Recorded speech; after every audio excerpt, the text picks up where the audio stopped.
Messieurs, dames, bonsoir et bienvenue à cette grande édition sur la télévision Labari. Débutons ce journal avec cette brève. Les acteurs de la société civile nigérienne, Michael Zodi, Munkaila Halidou du SINASEP, également secrétaire général adjoint de la CNT, Michael Zodi et Moudi Moussa du mouvement Tournons la page TLP Niger vont passer leur 116e nuit de détention dans les maisons d'arrêt de Daïkaina, Walam et Kolo dans la région de Tilaberi. Ils ont été tous arrêtés à la suite de la manifestation pacifique du 15 mars 2020 contre le détournement de plusieurs milliards de francs CFA au ministère de la Défense nationale. Depuis leur arrestation, des voix s'élèvent au Niger et à l'international pour exiger leur libération. Les Maliens étaient dans les rues de la capitale Bamako pour exprimer leur mécontentement aux autorités en place, mais aussi dénoncer la détérioration sans précédent des services sociaux de base comme l'éducation, la santé, l'eau et l'électricité.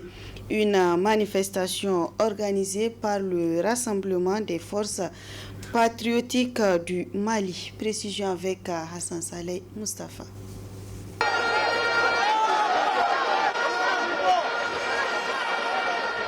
Monstre démonstration des Maliens qui ont répondu massivement à l'appel de la coordination des mouvements, associations sympathisant de l'imam Mohamed Diko, SEMAS et mouvement Espoir Mali Koura.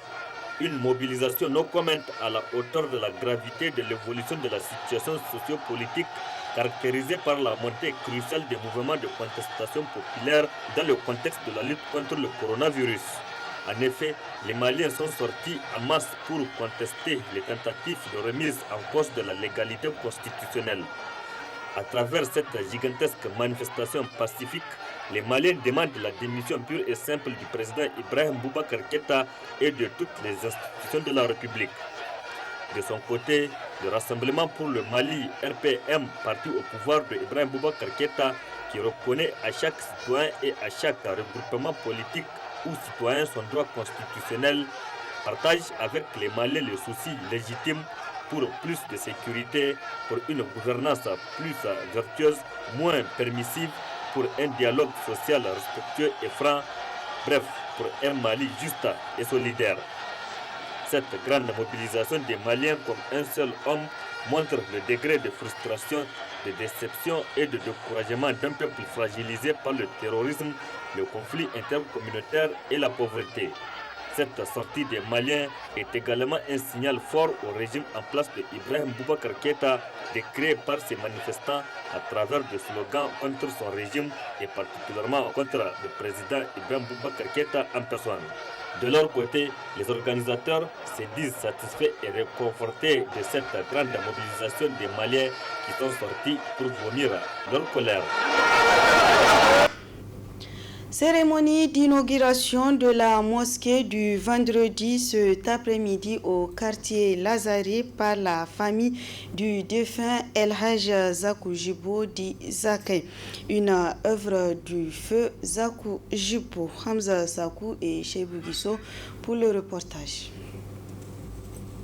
Hommes et femmes, fidèles musulmans venant des différents horizons de la ville de Niamey dans ce lieu de culte pour l'habituelle prière de vendredi.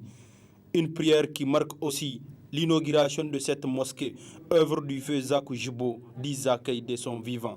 L'objectif de notre présence, c'est qu'on est venu pour l'ouverture de la mosquée construite par Aladji Zakou Jibo. Avant de mourir, les tapis là, il les a commandés. On était assis, lui et moi, il m'a appelé, on est venu s'asseoir sur les tapis. Il a dit c'est pour la mosquée. Et Dieu merci, ses enfants ont continué l'œuvre, c'est très bien.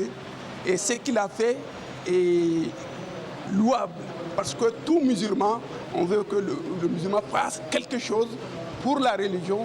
Le musulman construit une mosquée et il l'a fait. Et moi, je suppose que ces dernières actions religieuses sont promoteuses. parce que ses dernières actions, c'est dans la religion qu'il a faite. Donc vraiment, Zakaï, que son âme repose en paix. Zakaï a fait de son mieux. Il a aidé les parents et il a aidé tout le monde. Les parents et proches de Zakou, présents à cette cérémonie, n'ont pas manqué de prier pour lui. Homme religieux, Zakou Jibo repose en paix et que cette œuvre intercède pour toi dans l'au-delà. Amen. Le collège Mariama a servi de cadre ce matin à la cérémonie de remise de dons initiée par la CADEV Niger, un don de matériel sanitaire pour lutter contre le coronavirus. Le compte rendu. 20 dispositifs de lavage des mains, 156 flacons de gel hydroalcoolique, 200 litres de savon liquide, 3000 bavettes. C'est la composition du don offert par la CADEV Niger aux élèves du lycée Mariama. Et cela dans le cadre de la lutte contre la COVID-19. CADEV Niger, un organisme de l'Église catholique qui contribue aux efforts de la promotion humaine par l'amélioration des conditions de vie des plus pauvres. Ce lot de matériel vous est remis afin de vous aider à prévenir la pandémie du Covid-19 qui sévit à travers le monde, dont le Niger ne fait pas exception. Tout comme avec vous ce matin, nous étions les jours précédents dans d'autres établissements pour cette même donation. Cela témoigne de l'importance que nous accordons à la protection de la jeunesse contre cette pandémie et de la place que nous accordons à l'éducation dans nos priorités. Les écoles sont un lieu de rassemblement d'élèves et de professeurs venus de tous les horizons qui se côtoient à longueur de journée. C'est pourquoi nous pensons qu'il est nécessaire de se protéger et de protéger les autres afin de barrer la route à cette pandémie. Le directeur de l'école, bénéficiaire du don, se réjouit de cette donation et n'a pas manqué de remercier la CADEV pour ce geste combien important dans cette situation du coronavirus. C'est assurément du matériel dont la quantité exprime la volonté de préserver notre communauté scolaire du coronavirus. Nous avons ainsi la possibilité de fournir à chaque élève, à chaque personnel de l'établissement, la possibilité d'un accès aux moyens de prévention. Soyez-en remerciés. Avec nos efforts et ceux dont nous bénéficions aujourd'hui, et ceux que la DDS nous a fournis, nous disposons dans l'établissement de 45 dispositifs de lavage de mains, disposés un peu partout, ce qui permet d'éviter les attroupements. Chaque élève a pu également bénéficier de 2 bavettes. Et nous avons du gel dans toutes les classes, du savon en quantité suffisante. Et il ne nous reste plus qu'à respecter et à faire respecter les mesures barrières en faisant un bon usage. Pour la CADEV Niger, cette donation contribuera à concrétiser le slogan « Le coronavirus ne passera pas par moi, alors j'opte pour la prévention ». Depuis quelque temps, on assiste à un phénomène de vol dans les taxis dans la ville de Niamey.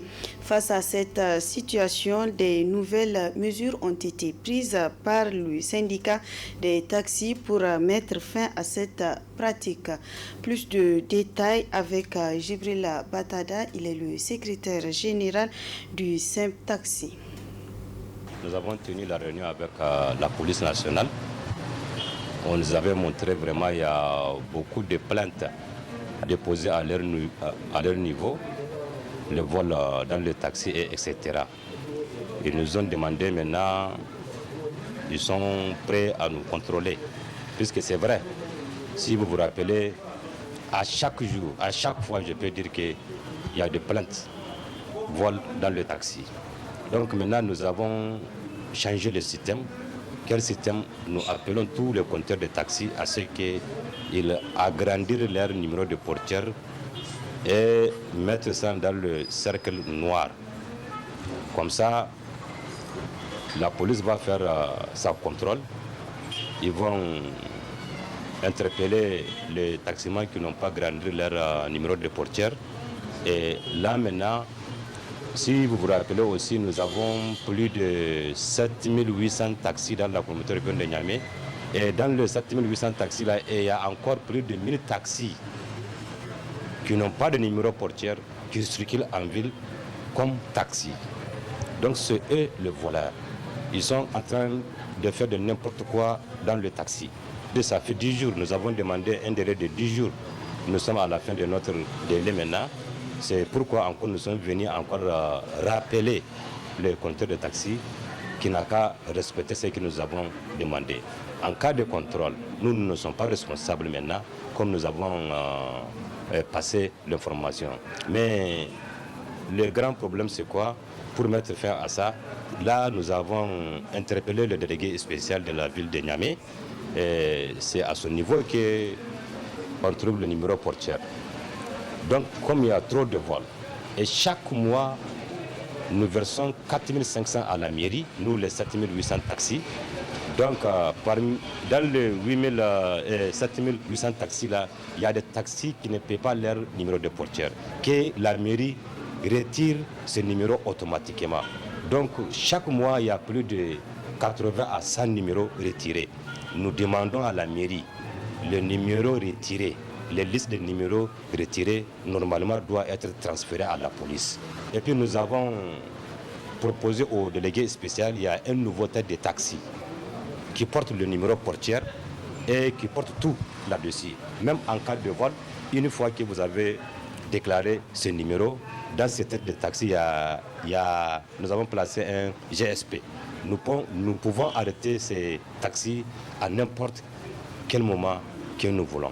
Donc nous voulons que le délégué spécial voit ces dossiers-là pour qu'il nous autorise à placer ces têtes pour éliminer ces anciens.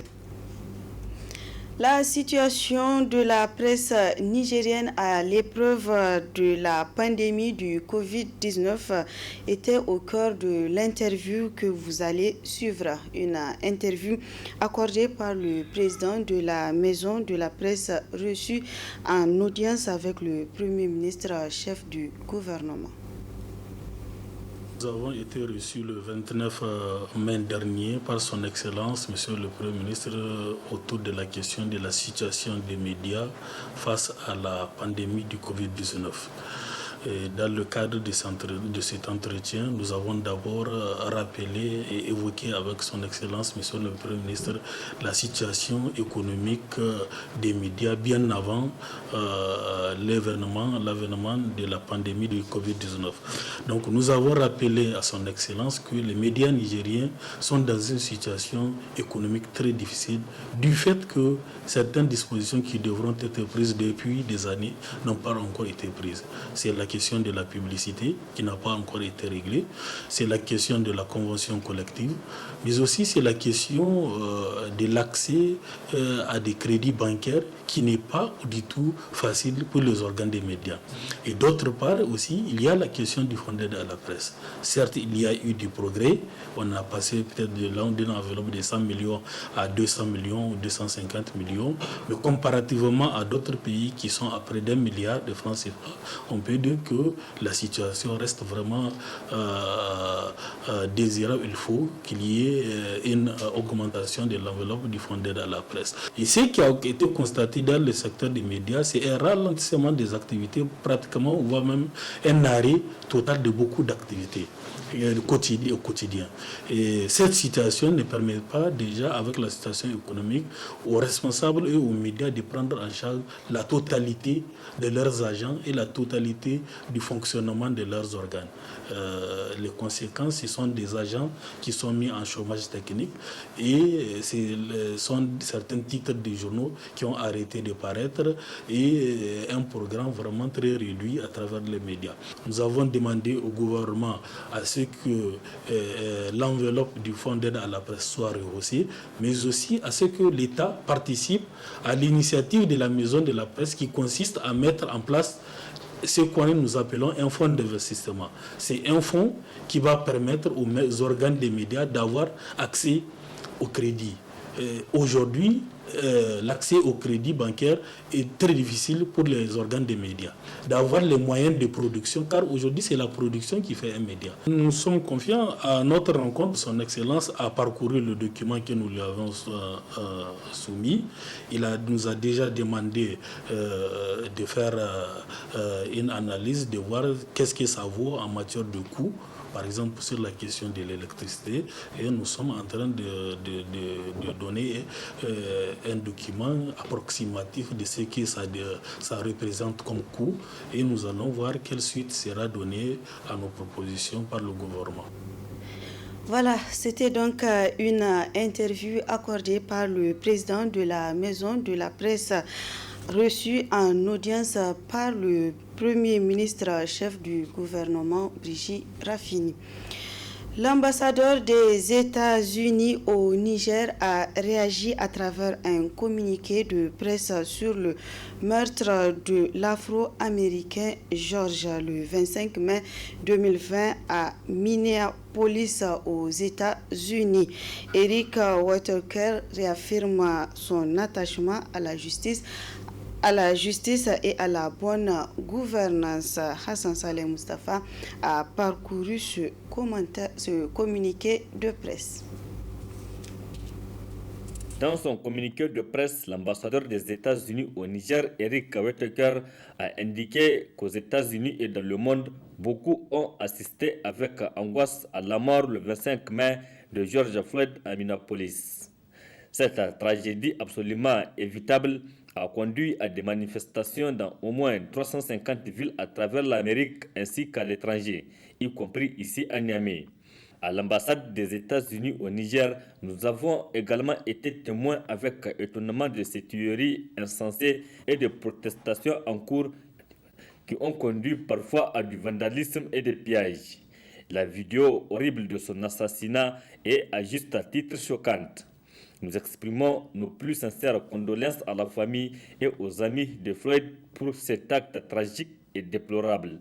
Liberté et justice pour tous est un credo américain. La vidéo de l'arrestation de George Floyd montre un échec abject de cet idéal, offensant le sens de la morale et de l'humanité de chaque Américain. Aujourd'hui, les États-Unis sont aux prises avec des défis difficiles et persistants de discrimination raciale et de violence. J'invite tout le monde à des manifestations calmes et pacifiques à la mémoire de Floyd. La position prise par les manifestants non violents pour défendre le droit de Floyd, refusant de détourner les yeux et exigeant le changement, est l'Amérique que je connais et que j'aime. Pour tous ceux qui servent à l'ambassade des États-Unis au Niger, je vous jure que nous nous engageons à honorer les idéaux de notre pays en matière d'égalité raciale, de justice et de dignité humaine pour toutes les personnes. Nos compatriotes américains partagent cet engagement et ceux d'entre vous qui ont visité les États-Unis connaissent ces principes fondamentaux et notre engagement à protéger les libertés civiles.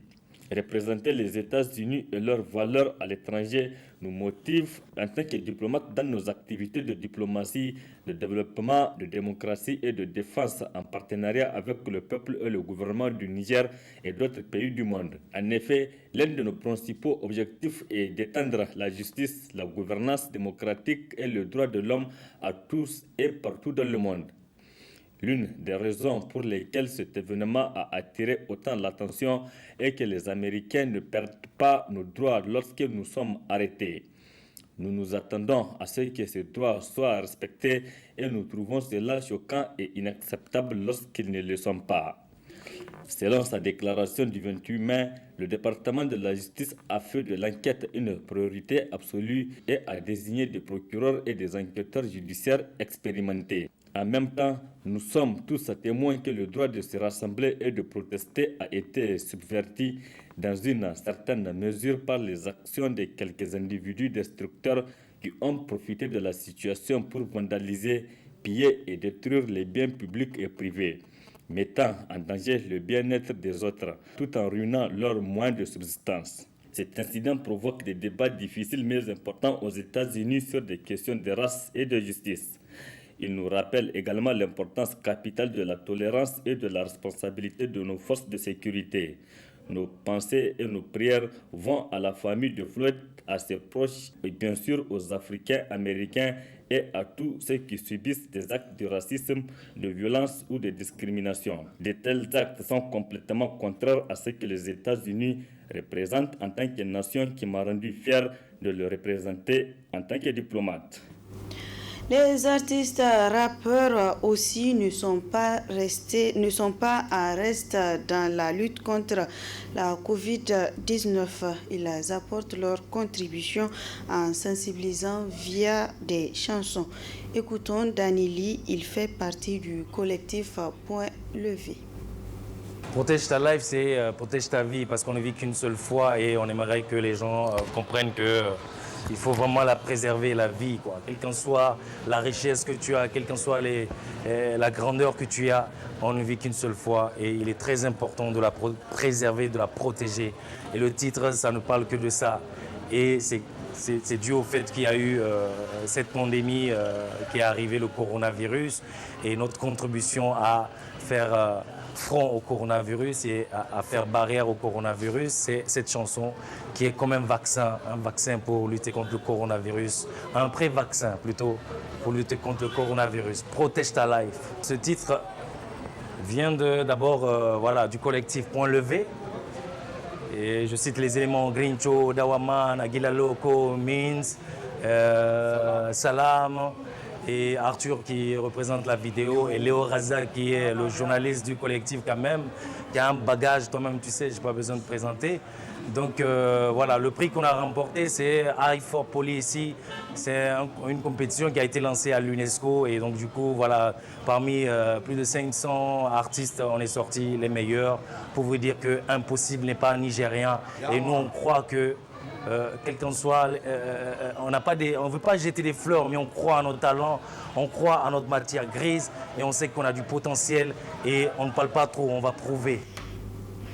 Voilà, point final de cette édition. Monsieur, dames, merci à vous de l'avoir suivi. Restez fidèles en compagnie des programmes de la télévision La Bari.